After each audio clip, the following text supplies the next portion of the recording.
This class isn't for janitor's kids. Get out! The morning fog clung low over the edges of Pasadena, tracing soft outlines around the oak trees near the campus gates. It was early, just before 7. The glass hallways of Caltech's engineering division were still quiet, with only the faint sounds of coffee brewing and notebooks flipping open somewhere behind closed doors. And then there was the boy. He walked with careful steps, not like someone who belonged here, but like someone who was afraid to disturb the silence. His shoes were worn, the kind that had been shined many times over but still could not hide their age. His coat hung loose over his shoulders. The stitching was coming apart at the elbows, and in his hand he held a folded envelope, white, creased, and handled many times. He stopped outside room B231. On the plaque beside the door were the words, Advanced Thermodynamics and Internal Combustion, Professor Margot Richardson. Elliot Granger was 12 years old. He took a breath, smoothed the front of his coat, and stepped inside. The lecture hall was shaped like a bowl, lined with dark wooden desks that sloped downward toward the front, where a large steel engine stood behind a row of whiteboards. The engine had been cut open to show its inner parts: pistons, valves, shafts. Around it were diagrams, formulas, symbols written in firm strokes of black marker. Elliot had never seen anything more beautiful. But then came the voice. "Excuse me," said Professor Richardson. She did not shout. Her voice was steady and sharp, like cold water. "This class isn't for janitor's kids. You're in the wrong building." Her words fell into the room with a heavy stillness. 30 pairs of eyes turned toward him. Elliot did not move. Slowly, he reached into the pocket of his coat and pulled out the envelope. He held it out, his arm slightly shaking. "I received a letter," he said softly. "From the admissions board. I'm supposed to be here." Richardson did not reach for the letter herself. She gave a small wave of her hand, and a graduate student near the front stood up, took the paper, and passed it forward. There was a long silence while the professor read. Then a pause. "Fine," she said, folding the letter without looking up. "Back row. Do not interrupt." Elliot made his way past the rows of students. No one smiled. No one moved aside. He found a seat in the very back, near a rusted air vent, and sat down. From his bag, he pulled out a notebook. Its cover was worn soft from use, and the corners had been reinforced with tape. He opened to the first page. At the top, in neat, careful handwriting, were the words, "Thermodynamics is beautiful." He had written it the night before. The lecture began. Professor Richardson moved quickly, writing equations across the board with steady hands. She explained the first law of thermodynamics: internal energy, heat, work. She spoke with certainty, not like she was sharing knowledge, but as if she was reminding everyone of things they should already know. Elliot wrote everything down. His pencil moved without pause. He did not look away from the board. The classroom air was dry and cool, and every sound seemed to echo slightly: the clicking of keyboards, the hum of the projector, and the quiet whispers behind his back. "Is that the janitor's kid?" someone said. "Probably got in through one of those programs." "Those shoes look older than my dad." Elliot kept writing. He had heard worse. In the hospital waiting rooms, in court, at the soup kitchen on New Year's morning when they thought he wasn't listening. People always said things when they believed no one important could hear them. But he had learned something from his father, a man who had once repaired the boiler system in that very building, whose name no one remembered, who came home every night with grease on his hands and a quiet pride in his walk. He had taught Elliot that machines never lied. People might. But if a piston jammed or a valve stuck, the truth would reveal itself. Always. And so Elliot wrote, formula after formula, word after word, He did not stop to think about the laughter or the stares. The engine at the front of the room caught his eye again. It was a model, a test engine for combustion research. Something was wrong with it. He could hear a small metallic rattle just once when the building's heating system kicked in. It was not loud, but it was wrong, and he had heard it. After the lecture, as the students began to pack up, Richardson closed her notes with a snap and pointed to the engine. "That," she said to no one in particular, "is a prototype we built last spring. It failed 2 of its performance tests. No one has been able to diagnose the issue, but that is not your concern. It will be removed next month." Elliot waited for the room to empty. Then he walked to the front. He stood beside the engine. It was about the size of a washing machine, built from aluminum and steel, bolted to a test stand. He ran his fingers gently along the side, not touching any of the internal parts, just feeling the shape of it. Then he leaned close. He didn't speak. He listened. There it was again. A faint sound, like a loose bearing or a misaligned sleeve. A wrongness, subtle but present. A trained ear might miss it. But Elliot had spent hours lying under junkyard cars, listening to their last breaths before collapse. He had heard that sound before. "Step away," said a voice behind him.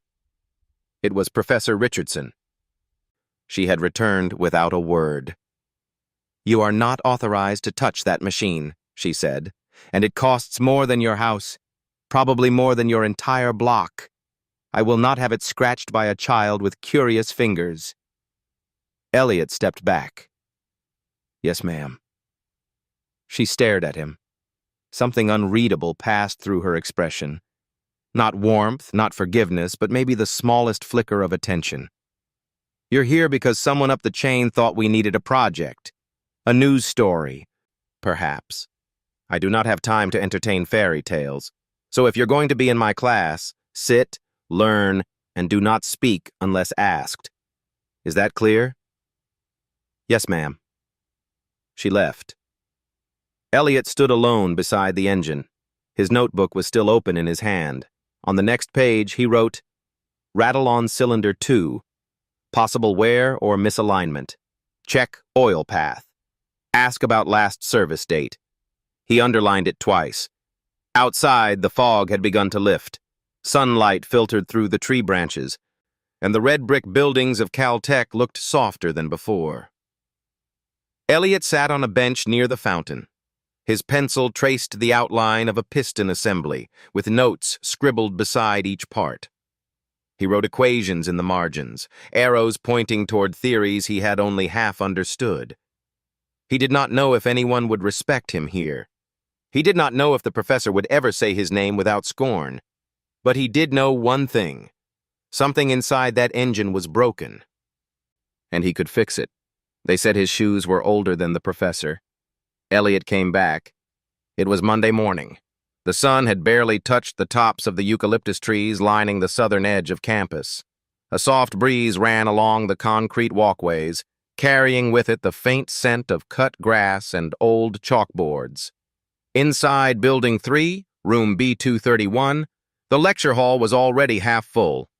Students took their usual seats, some still chewing breakfast bars, some scrolling through their phones. Laptops flickered open. Voices whispered in short bursts, like little radio signals lost in fog. And then someone noticed. "There he is," a girl whispered. "The kid?" "Yeah." He came back. Elliot walked through the door quietly. He carried the same canvas backpack, faded along the seams. His shoes were the same brown pair with the cracked leather across the toe. His coat was patched at the elbow with a careful hand, not store-bought, but mended with pride. He made no eye contact, no attempt to speak. He went straight to the same seat, last row, right corner, near the heating vent. He opened his notebook, turned to a clean page, and wrote the date in the top right-hand corner. September 6th. Lecture 2, Properties of Working Fluids. He clicked his pencil once, then twice. Then a third time, just like last time. Some students stared, others smirked. "He's back," someone said again. "Probably hoping for a second scholarship," another whispered. Elliot didn't react. He focused on the board, even though nothing had been written yet. His eyes moved as if already solving something invisible. Professor Richardson entered at 7 o'clock sharp. No greetings, no welcome. Only the sound of her boots against the floor as she walked directly to the board. She lifted the marker and wrote 3 large words in black. Isentropic compression process. Then she turned to the room. "All right, let's see how many of you did the reading." She began with questions, fast ones, no time for hesitation. "What's the difference between an isothermal and an adiabatic process?" A hand went up. The student answered. She nodded but didn't comment. "What happens to temperature during an isentropic compression?" No hands this time. A few heads bent down, pretending to scroll through notes. Some looked away. Then a voice from the back. "It rises." The room turned. Richardson did not blink. "Explain." Elliot sat up straighter. "In an isentropic process," he said, "no heat is exchanged with the surroundings, so all work done on the gas goes into increasing internal energy. That means the temperature has to rise." Richardson paused. She looked at him a long moment, then turned to the board. "Correct." She said nothing more. But something in the room shifted, not loud, not dramatic, just a quiet adjustment, like the wind had changed direction. For the rest of the lecture, Elliot wrote without pause. He copied every formula, every graph, every term she mentioned. When she described the gas constant, he wrote it with 4 digits of precision. When she drew a pressure-volume curve, he labeled the axes before she finished speaking. But the others noticed, too. By the 3rd slide, whispers began again. Did he memorize that? He's just parroting stuff. Probably learned it working with his dad's lawnmower.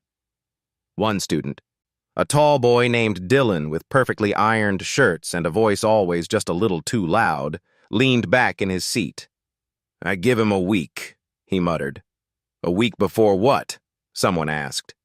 "Before he breaks. This isn't a place for charity stories." Elliot heard them, but he did not stop.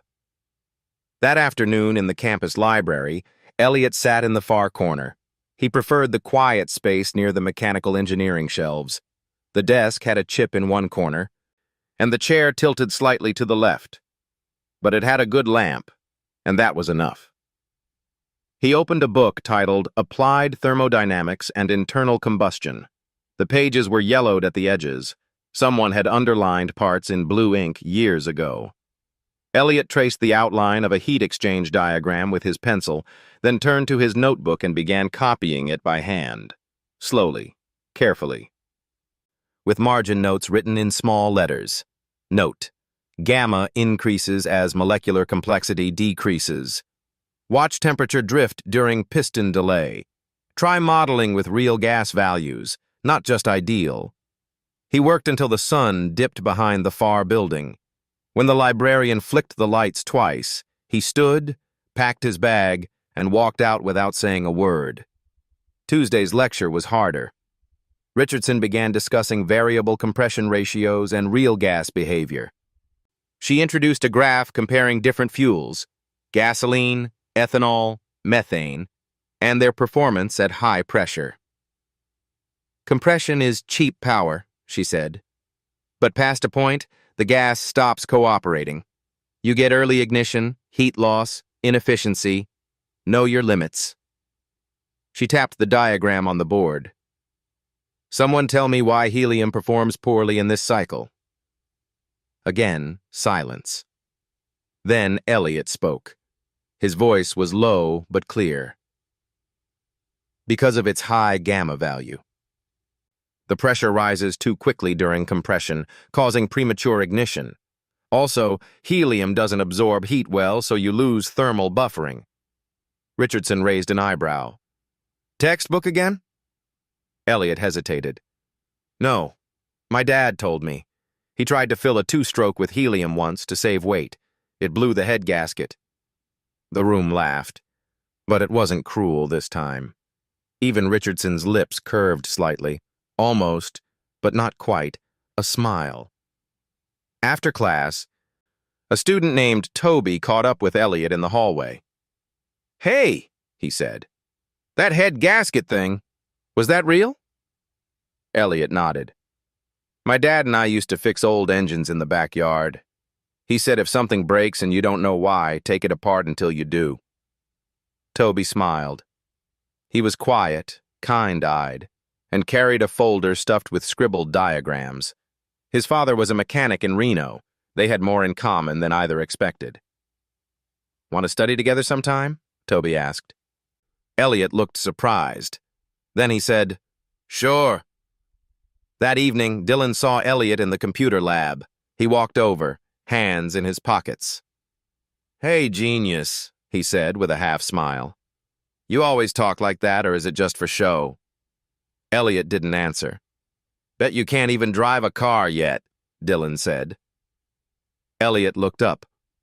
My dad built an engine out of scrap that ran for 26 minutes before it overheated, he said. He said that was longer than any of his jobs ever lasted. He returned to his notebook. Dylan didn't reply. He stood there for a second longer, then walked away. By the end of the week, something strange began to happen. A few students started borrowing Elliot's notes, quietly at first. Some asked him questions after class. Richardson began calling on him by name, not often, but without the bitterness of the first day. And in his seat at the back of the room, Elliot kept writing. He wrote not just what he was taught, but what he wanted to understand. He copied questions to himself. Why do engines fail in high humidity? What if compression timing were asymmetrical? Could you build a piston head from recycled aluminum cans? He didn't know if he belonged here, but he knew he would not stop. In the quiet of that Friday afternoon, while the other students left for the weekend, Elliot walked back into room B231. He stood in front of the cutaway engine again. He placed his hand gently against the metal, still warm, still breathing, still broken, and he smiled. Because broken things could be studied. Broken things could be understood. He should not have known the answer, but he did. It was the third week of class. The air in room B231 had begun to settle into its usual rhythm, part machine, part ritual. Students filed in. Laptops clicked open. The low hum of fluorescent lights above cast a quiet, almost surgical brightness across the desks. But at the back of the room, Elliot Granger sat differently than before. Still quiet. Still unnoticed by most. But something had changed. There was pencil dust on his fingers now. The kind that came from long nights writing equations over and over until the forms sank into the hand like music into the ear. There was also a second chair pulled beside him. Toby's. The two had begun studying together in the library, comparing notes, building small models from old bike parts Elliot brought from home.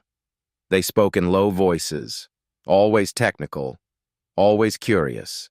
Not once had they spoken of pity, or of charity, or of the laughter that still hung in the corners of the room, even when unspoken. That morning, Professor Richardson opened the lecture by drawing a rectangle on the board. She marked 4 corners, labeled 1 to 4, and drew arrows through them in a loop.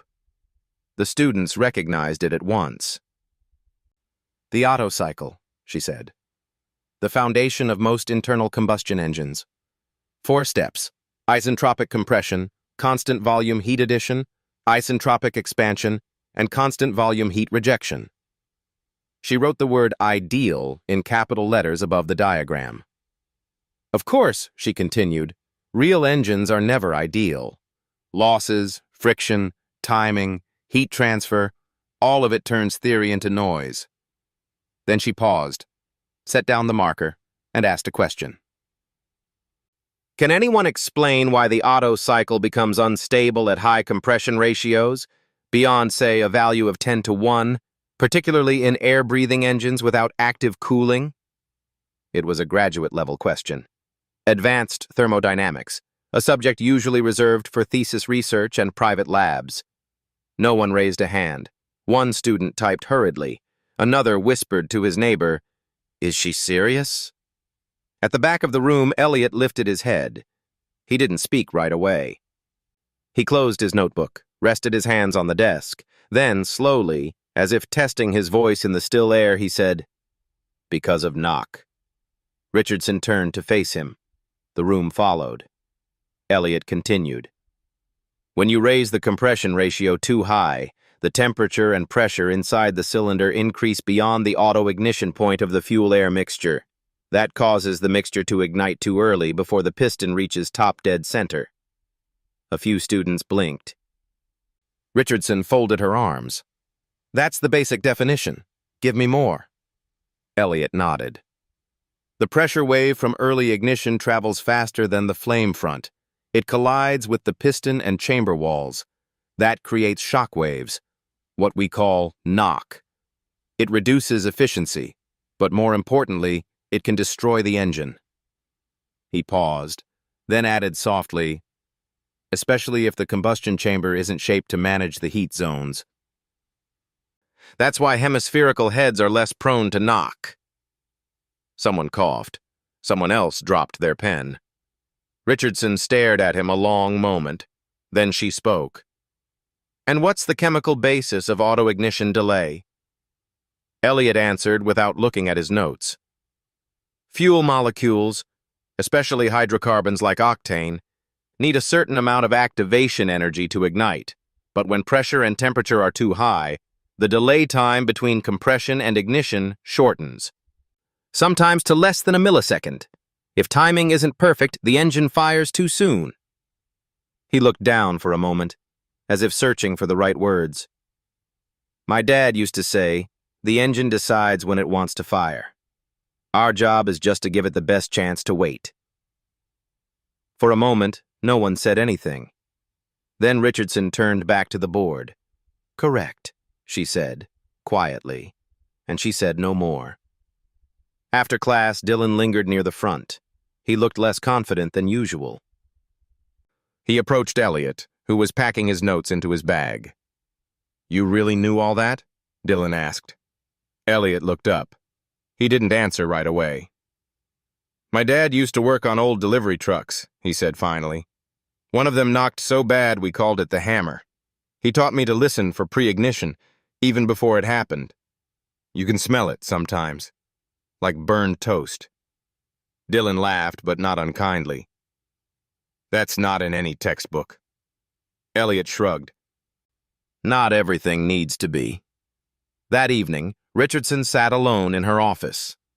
The envelope Elliot had given her weeks ago, the one with the letter from admissions, was still in her drawer. She took it out again. Read it slowly. It was signed by the department chair, stamped by the university, a special exception. One line had always stood out to her. This student has no formal record of early education, no test scores, but he has submitted independent technical documentation and demonstrated mechanical ability exceeding standard expectations. She reached for her pen, wrote one word in the margin, observer. Then she crossed it out. Learner. Then she crossed that out too. Finally, she wrote a third word and left it untouched. Engineer. Back in the dorms, Toby and Elliot sat on the floor of the common room, surrounded by notes and 2 empty soda cans. Elliot had cut one can in half and was using it to shape a model combustion chamber. He showed Toby how to create a squish zone, a design that pushed the mixture toward the center of the cylinder during compression, reducing knock. "This shape," Elliot said, "keeps the flame front controlled, stops it from bouncing." Toby watched closely. "Did your dad teach you this too?" Elliot shook his head. No, he taught me how to take things apart. But putting them back together, I figured that out on my own. There was a pause. Toby smiled. Maybe you'll figure us all out someday, too. Elliot didn't answer, but for the first time that week, he smiled back. Later that night, when the campus had gone quiet and the wind rustled the leaves outside the old windows, Elliot sat alone by the cutaway engine in room B231. The lights were dim, the hallway silent. He placed a hand on the engine's frame. Still cold. Still still. He closed his eyes and listened, not to laughter, not to doubt, but to the shape of the machine, its rhythm, its breath, the way it might one day live again. If only someone took the time to understand it. And sometimes broken things, like people, could be fixed. If you can fix it in 10 minutes, I will admit I was wrong. It was Thursday. The sky over Pasadena was pale and quiet, the kind of morning that made the red brick buildings of campus seem older, more permanent. In room B231, the students filed in with unusual focus. A rumor had started the night before that something unusual was going to happen, something involving the janitor's kid. They didn't know the details, only that Professor Richardson had told the teaching assistant to prepare the research lab, and that Elliot Granger had been asked to stay after class. The news spread quickly but quietly. Students carried it like a secret too precious to shout. A challenge was coming, a test, not written on paper. And it would be public. The lecture that morning was shorter than usual. Richardson spoke quickly about energy losses in real engines, friction, vibration, incomplete combustion. Her voice was calm, but clipped. At the end, she closed her notes with a firm motion and looked up. "Follow me," she said. No explanation, no hesitation. The class followed her down the hall, past the graduate labs, past the row of framed portraits of Nobel winners. The air smelled faintly of oil and ozone. A place where things were taken apart, tested, sometimes broken. Room L112, the experimental engine lab. Richardson pushed open the door. Inside was a metal test stand, holding a mid-sized engine prototype. Its casing was matte silver, lined with temperature sensors and wrapped in cables that led to a control panel nearby. It was the same machine Elliot had stood beside that first week, the one he had listened to, touched gently, the one that didn't sound quite right. Now, it waited like a creature holding its breath. "Listen carefully," said Richardson, turning to the class. "This engine, designed for research on low-temperature combustion, has been under diagnosis for the past 4 months. It fails consistently during thermal stress testing. No one has solved it. Not our graduate team, not even our visiting fellows." She paused. Her gaze shifted to Elliot. "And yet this student, this child, claims to have found something." Elliot did not reply. He looked at the engine the way a clockmaker looks at a timepiece that once ticked in rhythm, with quiet recognition, not fear. Richardson continued, "I am going to make a statement now, in front of you all. If Mr. Granger can diagnose and repair the failure within 10 minutes and bring this engine to stable operation, I will admit I was wrong." A silence fell over the room. "Not just to him," she added, her voice harder now, "but to all of you." She stepped back, crossed her arms. "You may begin." Elliot moved without speaking. He set down his bag, opened it carefully, and pulled out a pencil, a small notepad, and a pair of worn work gloves. He did not rush. First, he walked around the engine once, slowly. Listening again, not to its sound, it was not running, but to its shape, its posture. He brushed a finger along the intake valve, tapped the casing lightly with the side of his hand. Then he looked toward the back, where the oil pump connected to the main shaft. He crouched, placed his palm against the metal housing, closed his eyes. Dylan, standing near the back with folded arms, muttered, "What is he doing? Praying to it." But no one laughed this time. Toby stood with his hands clenched tight. After 2 minutes of silence, Elliot turned to Richardson. "What kind of oil was last used in this system?" She raised an eyebrow. "SAE 5W30, synthetic." "And the pump housing? Aluminum or mixed composite?" "Aluminum." Elliot nodded. "When did the failure start?" "After a long load cycle under high ambient heat, the engine seized on cool down." He nodded again, then stood and walked to the panel. "It's cavitation," he said quietly. "In the oil pump." Richardson frowned. "Explain." "When the engine reaches high operating temperature, the aluminum housing expands faster than the steel gears inside. That reduces the clearance between them. If the gap tightens too much, oil can't flow properly. Pressure spikes. Microbubbles form and collapse. That's cavitation. It eats the surface from inside." He pointed to the casing. "There's pitting inside the pump. I can smell the metal wear.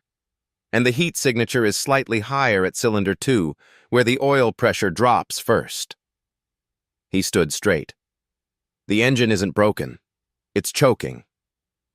A long silence. Then Richardson asked quietly, "And your solution?" Elliot reached into his bag again. He pulled out a small gray tube. "Molybdenum disulfide," he said. "It's a solid lubricant additive. It suspends in oil and forms a thin layer between moving parts, even under extreme pressure." He held it up.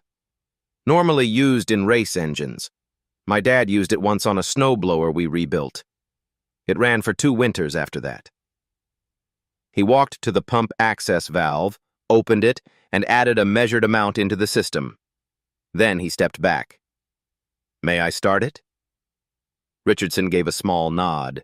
Elliot pressed the ignition switch. The engine turned. Once, twice, a sputter. Then it caught. A steady, low hum filled the room. Not perfect, but smooth. No knock, no stall, no spike in vibration. The control panel blinked green. Stable. For a full 5 seconds, no one said a word. Then someone whispered, "He fixed it." Another said, "That engine hasn't run in months." Then someone, no one knows who, clapped once, and then another, and another, until the room was full of hands and disbelief.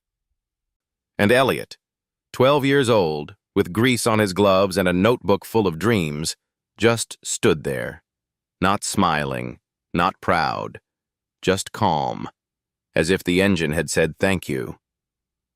Richardson stepped forward. She looked at the engine, then at Elliot. And then she did something no one had ever seen her do in years of teaching. She extended her hand. "I was wrong," she said. "Publicly. Entirely." Elliot hesitated, then shook it. He didn't touch the engine. He listened to it, and it spoke. The day after Elliot revived the research engine, room B231 felt different. The change wasn't loud. It wasn't a cheer or a handshake. It was quieter than that. Like the hush that follows a heavy snowfall, when even the birds pause to notice something has shifted. Students who once stared now glanced sideways with a hint of curiosity. Some nodded to him as they passed his desk, small gestures without words. Dylan, once so loud, now arrived early and left without a sound. And Professor Richardson, though still firm, still razor-sharp, had begun calling Elliot by name. Not Mr. Granger, just Elliot. That morning, the engine, the same one that had failed for 4 months, was rolled into the lecture hall on a wheeled stand. It sat there, silent and cold, like a patient before surgery. Richardson looked at it, then at the class. "This," she said, "was once our greatest frustration. Now it is our greatest question." She turned to Elliot. "Would you show them what you saw, before you touched it, before the diagnosis?" Elliot stood slowly. He walked toward the engine with his hands in his pockets, and for a long time he did nothing. The students watched, waiting for a gesture, for a tool to come out, for wires to be adjusted or parts removed. But Elliot didn't reach for anything.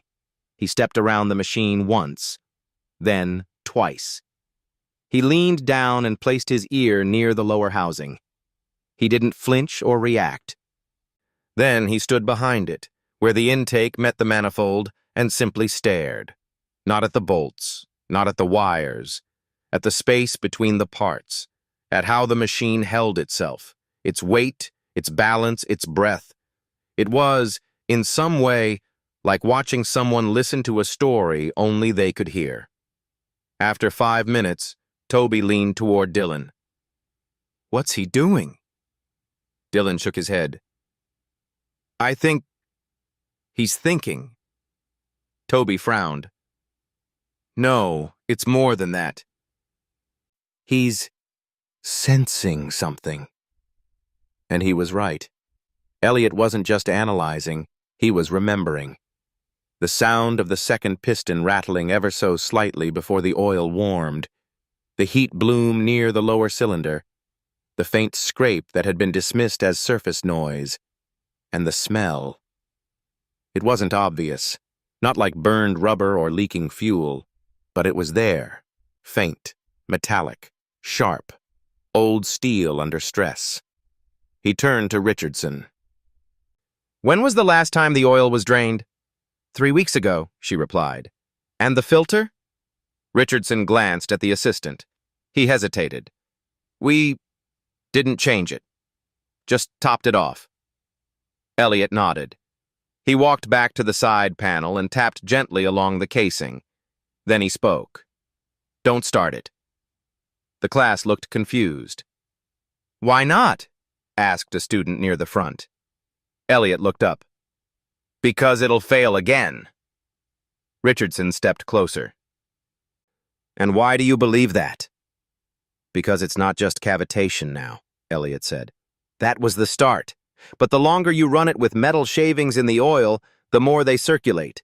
They don't always cause damage right away, but once they find a soft edge, they dig in." He pointed to the intake port. "I think there's scoring on the sleeve of cylinder 2, just deep enough to catch heat, but not enough to show on a surface scan." Richardson raised her eyebrows. "That's a very specific theory." Elliot shrugged. "I've seen it before. My dad rebuilt a mower engine 3 times before realizing the new oil pump was circulating grit from a torn filter. The scratches didn't show until we pulled the sleeve." Toby murmured, "He remembers every engine." Richardson crossed her arms. "Then tell me," she said, "what would you do if this were yours?" Elliot didn't answer right away. He walked to the whiteboard and picked up a marker. Slowly, carefully, he drew a simple diagram of the oil circulation system, labeling the flow from sump to filter to pump to heads. Then he drew a second version, with what he believed had happened. He shaded a small area near the filter housing. "This is where it starts," he said. "Low-grade bypass. Small particles sneak through during startup. It doesn't show on the diagnostics because the wear is gradual, but it creates micro-abrasions." He turned to the class. "And eventually you don't have an engine. You have a grinder." The silence after that was not uncertainty. It was recognition. The way one craftsman listens to another, not because of their age, but because of the clarity of their vision. Finally, Richardson nodded. Class dismissed. No explanation. No further questions. Only one more glance at Elliot, who was now erasing the board quietly. That afternoon, Richardson sent an email to the department chair. It had no subject line, only one sentence. He does not guess. That night, as the campus settled under a soft breeze, Elliot sat by himself in the machine shop. He had asked for permission to stay late, not to work on the research engine, but on something else. In front of him was a rusted lawnmower engine from the donation pile. He was disassembling it carefully, part by part, placing each piece on a clean cloth beside him. Toby came in, carrying a small lamp. "You're still here?" Elliot nodded. Toby sat down next to him. "What are you building?" Elliot didn't look up. "Nothing yet," he said. "Right now I'm just listening." He lifted a worn piston, held it up to the light. "Sometimes the damage is invisible until you feel it. A soft edge, a change in weight. You can't measure it until it speaks to you." Toby didn't answer. Instead, he watched. And as Elliot turned the piston slowly in his hand, it caught the light, just enough to reveal a fine groove running along its side. Not deep, but deep enough to tell a story. Machines don't lie, but they don't speak loudly either. By the second month of the semester, Elliot Granger was no longer a curiosity. He had become something else. Not quite a classmate, not quite a legend, but a presence. Some students still whispered about how young he was, or how his coat cuffs were always frayed, or how he drank water from a recycled glass jar instead of a bottle, but they also copied his notes when he left them behind. And when Richardson asked difficult questions, more than a few turned to see if Elliot would raise his hand. But Elliot never raised it first. He only spoke when no one else could. That week, Professor Richardson brought back the same engine, the one Elliot had revived. Now she wanted more than revival. She wanted proof. "The cavitation theory holds," she said, "but it's not complete. We still don't know why cylinder 2 loses power under extended load." She gestured toward the wheeled test stand. The engine sat in silence again, as if waiting to be understood. "Find it," she said. "Whoever solves it earns 5% added to their final grade." Gasps. Someone even whistled softly. But Elliot's eyes stayed fixed on the machine, not the reward, just the question. That afternoon, Elliot returned to the lab alone. He didn't ask for help. He didn't ask permission. He just stood beside the machine, laid his hands flat on its casing, and waited. He closed his eyes. Then he began to smell. It wasn't the sharpness of fuel or the sting of hot oil. It was something subtler. The faded scent of burned additive, like the kind used in cheap oil stabilizers. Synthetic, but unstable under high heat. He had smelled it before, on an old delivery truck his father fixed in the summer heat of Bakersfield. It always came before failure. He leaned down. There was a dark stain just below the pump housing, barely the size of a coin. He reached into his coat, pulled out a folded cloth, and wiped it. Then he rubbed the cloth between his fingers. Grit. Not dust. Metal. Later, when the students returned, Elliot stood quietly by the board. No one had asked him to present, but he had written a diagram there anyway. The oil flow chart, again. But this time, he had marked a thin section between the pressure relief valve and the filter bypass line. "This is the problem," Elliot said without turning. Richardson raised her head. "Go on." "The filter is failing under heat," Elliot said. "Not entirely, just enough. During high load, the pressure rises fast and the valve opens to protect the pump. That allows some oil to bypass filtration." He looked at the class. But the oil was already contaminated. It carries microparticles, mostly aluminum, from the pump housing. And those particles don't settle. They swirl. He walked to the engine and tapped the second cylinder gently. "They land here." Toby stepped forward. "But why only cylinder 2? Elliot looked at him. Because the oil flow favors it during startup. That line sits higher. It fills second, but cools last. The particles follow the warmest path. Then he added, almost like an afterthought, and this sleeve isn't standard. It's a field replacement, cheaper alloy. Richardson blinked. How do you know that? Elliot reached into his backpack. From it, he pulled a small flashlight, old, taped near the grip. He clicked it on, angled it under the housing, and pointed. There's a scratch here, perfectly straight, no circular scoring. That only happens during installation. Someone forced it in, probably during a rebuild. The room went still. Richardson stepped forward and crouched beside him. She saw it. A hair-thin groove, invisible from above. Good Lord, she whispered. Dylan leaned toward the back row. He found it. Again. Toby whispered back. He didn't find it. He felt it. That evening, Professor Richardson sat in her office long after sunset. She pulled out a copy of the maintenance report for the engine. Rebuild date, July 3rd. Technician, D. Carlson, graduate assistant. Note, cylinder 2 replaced with stock part. Alloy unverified. She closed the folder. Then, for the first time in many years, she began to write a letter.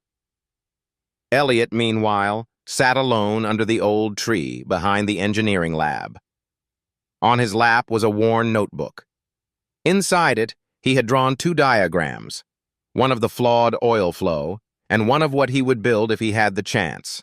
A new engine, where no flow bypassed truth, and every part respected the others. He labeled it in block letters, the listening engine. He closed the book and leaned back against the trunk, watching the stars. His hands smelled faintly of oil and aluminum, and peace. It's not broken. It's misunderstood. The air inside room B231 was thick with waiting. On the long metal table stood the engine, silent again, with its silver casing opened just enough to expose cylinder 2. The protective shield had been removed, sensors disconnected, wires hung like veins pulled aside in surgery. Around the table, students stood like a silent jury, and Elliot Granger, small, steady, 12 years old, stood at the center, not like a boy about to prove himself, but like someone who had already listened, already known. Professor Richardson stood to one side, arms folded. She had not interrupted once, not since yesterday, when Elliot had asked for one more night to confirm his suspicion. And now, that silence was about to break. Elliot began by pointing to the exposed cylinder. This, he said, is not just a manufacturing flaw. He stepped to the whiteboard and drew a simple diagram. The oil pump, the connecting rods, the cylinder sleeve. It's a systems failure, a chain of small problems that only show up when they line up together, like gears. He turned. The problem is thermal expansion. He picked up a ruler and gently tapped the side of the engine. You used aluminum for the pump housing, he said, and steel for the gears inside it. That's fine and under normal temperatures, but under load, aluminum expands faster than steel. He paused. Almost twice as fast. On the board, he wrote, H aluminum is under 22 cars by 10 to 6. Dg C A iron steel equal 12 by 10 to 6. Dg C. He turned back. When the temperature rises, the aluminum expands. The steel gears do not, or not as much. That closes the gap between them. He walked around the engine slowly, tapping once more. The pump starts to bind. Pressure builds. Cavitation begins. Microbubbles collapse near the surface, causing tiny impacts, like miniature explosions inside the oil. He looked at the class. It's like the oil is boiling from inside. One student spoke up. But wouldn't that show up in diagnostics? Elliot nodded. If you're looking at pressure, yes, but not at wear, not at flow turbulence. The oil still moves, but it carries damage. He pointed to the valve. And then the filter fails. The bypass opens. Dirty oil flows through, full of metal dust. It reaches the cylinder sleeve. He paused again. This sleeve. He reached into his backpack and pulled out a folded piece of paper, a printout from the lab's material database. I checked the part number. It's not the same grade as the original. This one is lower density, slightly softer. Under heat and abrasion, it wears faster. He stepped back, which means the problem isn't just the oil, or the pump, or the sleeve. He looked straight at Richardson. It's the space between them. Silence. Then slowly, Richardson walked forward. She looked down at the sleeve, at the fine line Elliot had shown her, at the uneven ridge inside the cylinder wall, at the shimmer of metal dust on the edge of the oil chamber. She didn't speak for a long moment. Then she said almost quietly, "No one even thought to measure the thermal mismatch." Elliot said nothing. He didn't need to. A few students began murmuring, not disbelief, not sarcasm, but awe. One whispered, "That's not just engineering, that's poetry." Another said, "He thinks like the machine feels." Dylan, who once mocked Elliot's shoes, was now the first to ask the next question. "How would you fix it?" Elliot answered simply, "Replace the sleeve with a higher-grade alloy, something heat-treated. Recut the gear teeth in the pump with a wider tolerance, 1/10 of a millimeter more, and change the oil blend." Richardson raised her eyebrows. "Change it to what?" Elliot opened his notebook. He flipped to a hand-drawn table of viscosities and additives. "This one," he said, pointing. "Synthetic blend with molybdenum and esters. It holds viscosity better when heat spikes." He looked back at her. "My dad used it on an old grain truck. It stopped knocking after 3 days." Richardson didn't speak. She simply nodded. And for the first time, not with challenge, not with caution, she said, "Elliot, would you lead the repair?" The class went completely silent. Elliot blinked. "Yes, ma'am." That evening, long after the others had gone, Elliot remained in the lab. He worked slowly, carefully. He wore gloves but still wiped his hands between steps. Each bolt placed aside with care, each thread checked twice. The room filled not with noise, but with the soft rhythm of tools and breath. Richardson sat in the corner, watching. She said nothing until he finished reassembling the pump housing. Then she asked, "How did you learn to listen like that?" Elliot looked up. "My dad taught me to fix things with no manuals, so I had to learn from the sound, from the heat, from the way the metal smells when it starts to give." She tilted her head. "And people?" Elliot paused. "People are harder." Before she left, she looked once more at the engine. "It's a good diagnosis," she said. Elliot didn't respond right away. Then he said softly, "It's not broken. It was just asking for help." He didn't restart the engine. He healed it. The room was still. Not with tension, not anymore, but with attention. A kind of stillness reserved for the final moment in a long symphony when everyone knows the next note could change everything. The research engine, now reassembled, stood on the metal stand like a patient waking from surgery. The new sleeve was in place. The oil had been drained, filtered, and replaced with the exact blend Elliot had chosen. The pump's gear clearance had been adjusted, carefully recut by hand, 1/10 of a millimeter wider. But still, it had not been started. Not yet. Elliot stood beside it. He was not in a rush. In his hands, he held a small gray bottle. It was plain, with no label but a black marker line across the side. Molybdenum disulfide, solid lubricant in liquid suspension. He had brought it from home. "Where did you get that?" Dylan asked quietly. Elliot didn't look up. "My dad salvaged it from an old drag racing shop. Said they used to call it black honey." He turned the cap slowly. No splash. No show. Just a steady pour, 10 milliliters, no more, into the pump's access port. He wiped the cap clean, tightened it, and set the bottle aside. Then he placed one hand on the top of the casing, closed his eyes for a moment, and pressed the ignition switch. The engine turned once, twice, a faint sputter. Then, a deep, smooth hum filled the room. Not loud, not aggressive, just right. Balanced. Like a stone finally finding its place in the river. On the control panel, the indicators turned green. Vibration. Normal. Heat. Stable. Oil pressure. Perfect. The graphs began drawing smooth curves on the screen. Torque response, fuel flow, cylinder temp, and the class, for just a moment, forgot how to breathe. Then it came.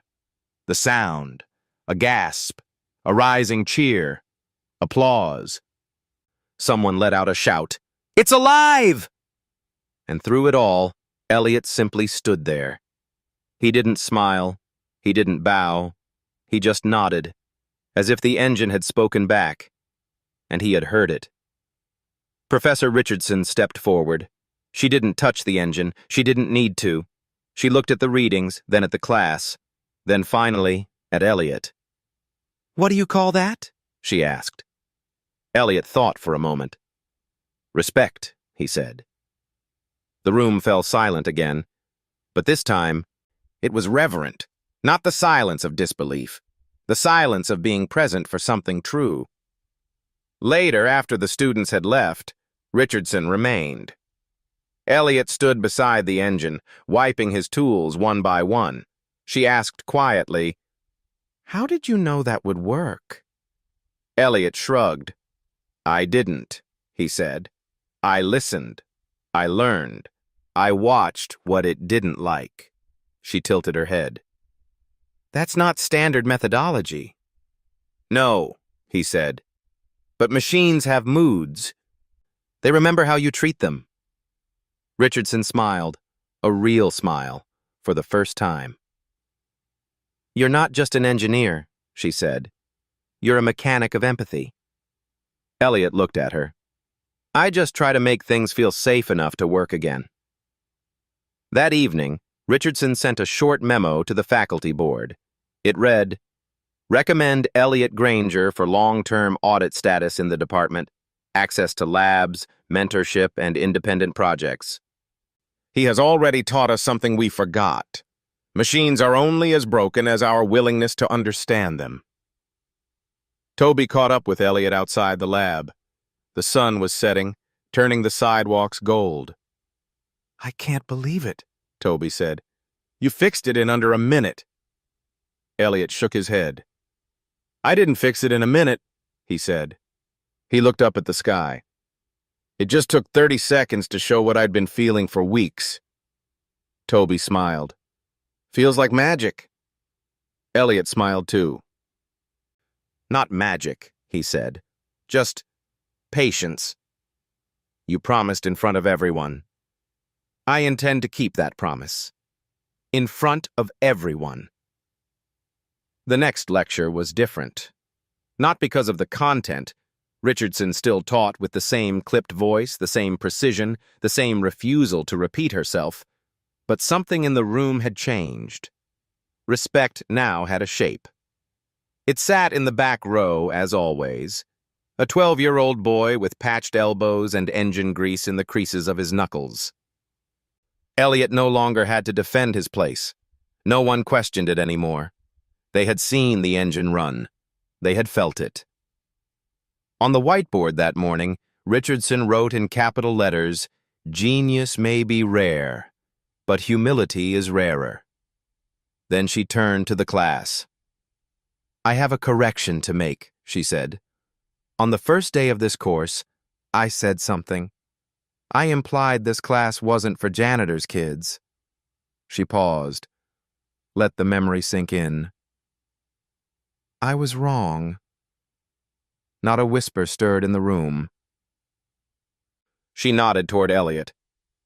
"I made a promise that if this student could repair an engine that had defeated graduate researchers for months, I would acknowledge it. Publicly." She turned back to the class. "This is me doing that." She stepped aside and gestured toward the front. "Mr. Elliot Granger is now an official student researcher in this department. He will assist in engine diagnostics, lab instruction, and technical documentation. I have also filed for tuition exemption should he pursue formal admission." The class blinked. Then applause began. Not thunderous, not staged, just honest. And Elliot, stunned, did something rare. He smiled. After class, Richardson stopped him outside. "There's one more promise I need to keep," she said. Elliot tilted his head. She handed him a folded sheet of paper. An official invitation. Guest lecturer. Introduction to Mechanical Systems. Name, Thomas Granger. Topic, what a janitor knows that an engineer sometimes forgets. Elliot froze. "My father?" he asked softly. She nodded. "He taught you more than most students ever learn in 4 years. That kind of experience deserves the front of the room, not the back hallway." Elliot held the paper like something sacred. "He hasn't spoken in front of a crowd in 20 years, he whispered. "Then it's time," Richardson said. "Some truths are too important to stay silent." The following Tuesday, room B231 was filled to capacity. Students lined the walls, notebooks in hand. Several professors stood at the back. Even the janitorial staff, many of whom had never set foot in a lecture hall, came and sat near the doors. The atmosphere was reverent. At the front of the room stood a man in work boots and a pressed shirt. His hands were rough. His voice was quiet. But when Thomas Granger spoke, the room leaned in. He didn't lecture. He told stories. About engines that coughed in winter and machines that sang when treated with care. About how he taught his son to listen to metal like a mechanic listens to weather. About mistakes he had made, and how each one taught more than success ever could. He picked up a wrench from the demonstration table and held it high. "This," he said, "is not just a tool. It's a way of thinking. You don't hit with it. You feel with it." He looked at the crowd. "And if you ever meet someone who listens to a broken machine before blaming it, that person is already an engineer." When he finished, no one moved for a long time. Then came the applause, deep and lasting, not because he had used equations, but because he had spoken truth, raw, simple, necessary. Afterward, Elliot helped his father gather the tools. He looked up at him. "You weren't nervous?" Thomas smiled. "I was. But I remembered something." "What?" "That you believed in me, before anyone believed in you." Elliot looked down. He was quiet for a moment. Then he said, "I want to teach someday." Thomas placed a hand on his shoulder. "You already have." That evening, back in the lab, Elliot found a small envelope taped to his workbench. Inside was a key and a note. "Lab 4A is yours now, for your own work. Monsieur Richardson."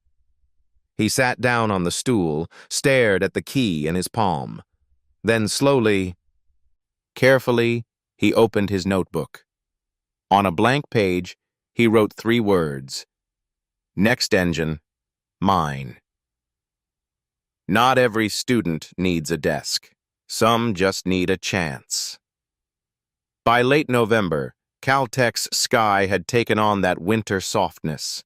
Not cold enough for snow, but just enough to turn sunlight into something gentle. Room B231 now opened 10 minutes early, not because the schedule had changed, but because students wanted more time to talk before lecture. Not about grades, not about lab reports, but about engines, about sound, about feel, about the quietest student in the room. Elliot Granger no longer sat in the back. His seat, still humble, still near the heater, had become a center point. Students now passed their notebooks to him after class, asking for feedback. Not for correction, but for sense. They no longer asked what was right. They asked, "What feels wrong to you?" And when Elliot answered, he didn't speak in formulas. He spoke in stories, in smells, in sounds. In moments when metal gives a little more than it should. And they listened. Professor Richardson had changed, too. Her lectures, once a wall of concepts and precision, had opened. She still taught with rigor, still expected excellence. But now, before introducing a new system or equation, she began with a question. What might this machine not be telling us? She called it the Granger method. Not in jest, in honor. That final week before winter break, Richardson invited students to present independent studies. Most built models. One student tried simulating heat loss in small combustion chambers. Another presented a prototype piston using recycled alloys. But when it came time for Elliot, he didn't bring slides. He brought something else. A small engine, hand-built, no label, no brand. Every piece had been machined or repurposed by Elliot alone. The casing was polished aluminum. The piston head bore a tiny scratch, sealed over with silver epoxy. Intentional.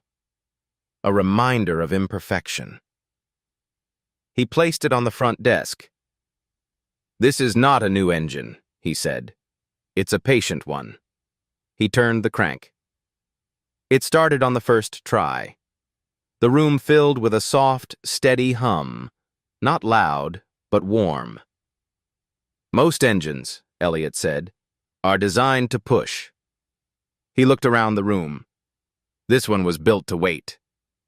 When the class ended, Richardson stood beside him.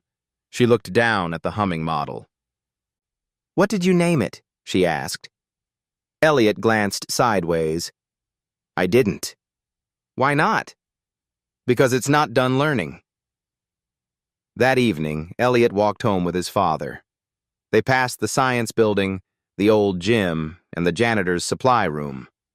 Thomas Granger looked down at his son. "You changed this place," he said. Elliot shook his head. "No. I just made them remember what machines are." "And what's that?"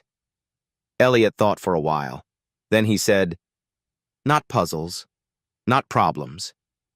Just things trying to work, if we'd let them." His father smiled. "And people?"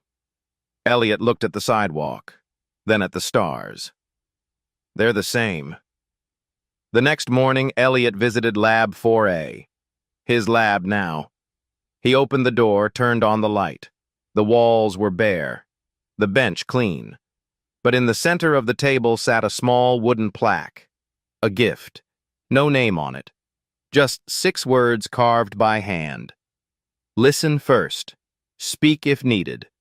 Build. Years later, people would ask where Elliot Granger went to school. Some said Caltech. Some said the library. Others said his father's garage. But the students of that one class would always answer the same way. "We didn't teach him. He taught us how to hear again."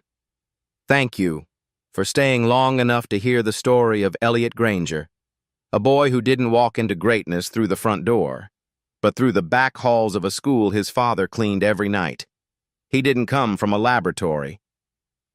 He came from a workshop, from the clatter of broken engines, from the quiet advice of a father who never stood behind a lectern, but knew the sound of failing metal like a heartbeat.